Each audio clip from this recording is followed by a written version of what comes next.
So today's vlog, tayo naman po ay mag-abono dito sa ating bagong tanim na saging. Nasa 4 months old to na latundan mga kabinsya. Nakapisa na po tayo, ayan o. Dito nyo maganda yung dahon.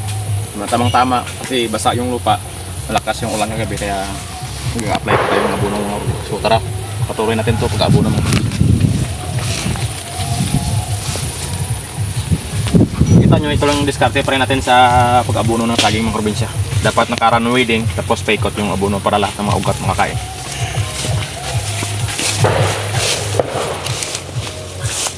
Kahit na 4 months old mga probinsya, tumutubo na yung subwal niya. May 2 puno dito kanina nakita ko, may subwal na. Pero tinanggal natin kasi bata pa.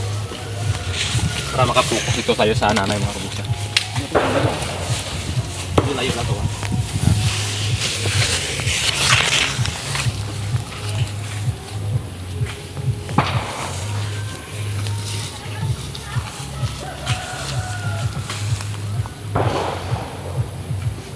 Ito ang kagandahan ng probinsya kapag malaki yung subwal, malusog at saka malaki rin tubo ng probinsya.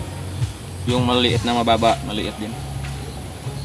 So, maganda ang probinsya kasi malaki yung puno agad.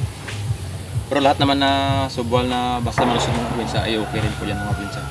Pero yung kaibahan lang, talagang malaki talaga yung tubo ng malaking sa matik na po yung.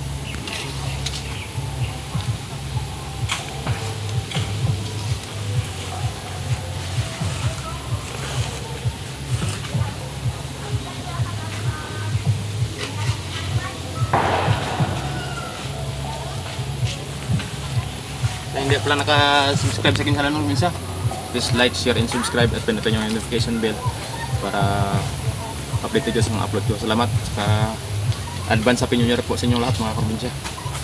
Ngayon December 30, malapit na yung magbagong taon at saka maraming blessing darating sa atin. Saka sipag lang po tayo mga probinsya.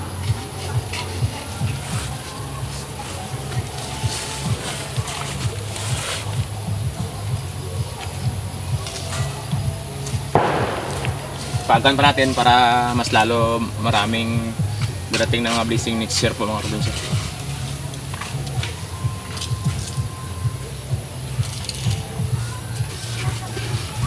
Para basta sipagan natin.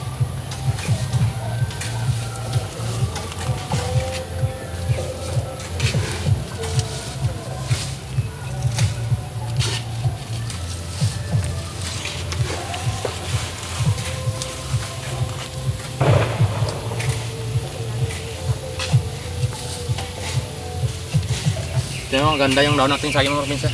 Yan o. Kasi napag-spray tayo ng foliar, chick, saka daitin mga probinsya.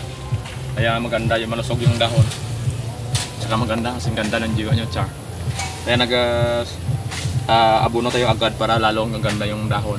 Kasi patungo na tayo sa summer season kaya mas bata pa, maigi lagyan natin ng nutrients yung ating saging. Para pagdating ng init, malakas na po sila mga probinsya, saka malusog. May panlaban po sila sa init.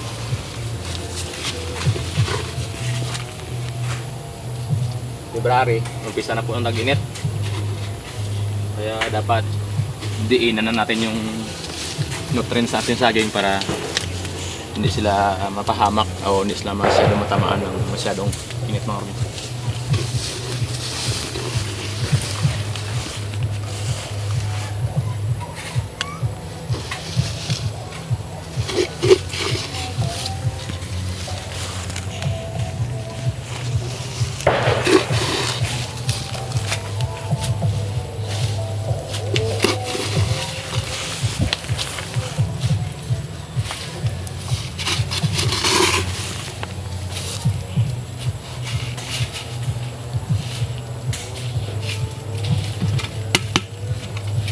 So nito na po tayo mga probinsya.